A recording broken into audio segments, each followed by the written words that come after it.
Tonight, Governor Greg Abbott shared details of his revamped border security plan from a summit in Del Rio. And during that meeting, he committed to building more border walls along the Texas-Mexico border.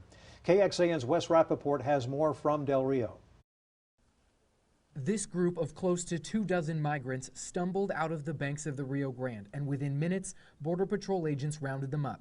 The first agent to arrive called a bus to take the group into custody.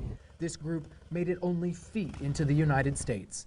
Some reached John Paul Schuster's ranch, 25 miles from the river in Kinney County. They're trying to walk around the checkpoints and then catch the rides again. He says people cut through fences, leaving openings for his cattle to get out. Some even knock on his door asking for help. 5 or 6 seconds to make that decision, good guy, bad guy. Yep. Are they going to stop and talk to me, or are they going to keep coming at me? As border crossings reach record highs, Schuster stresses about the threats to his livelihood. I don't ask a lot of the government.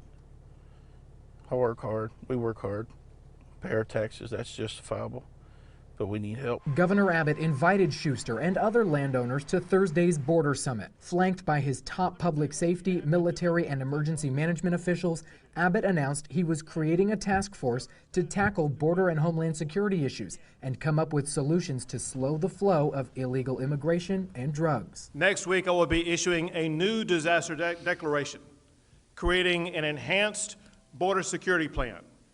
This plan includes an intensified focus to make sure that we make it even more difficult for people to come into the state illegally, and to make sure there are consequences for people who come into the state illegally.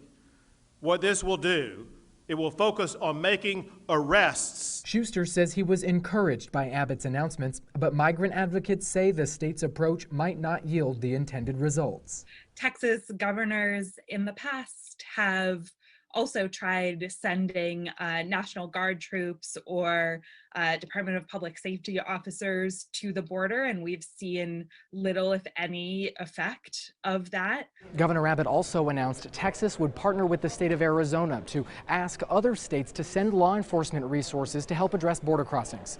In Del Rio, Texas, I'm Wes Rappaport. Back to you. The governor also said he would approve the portions of the state budget which appropriate more than $1 billion to increase border security efforts.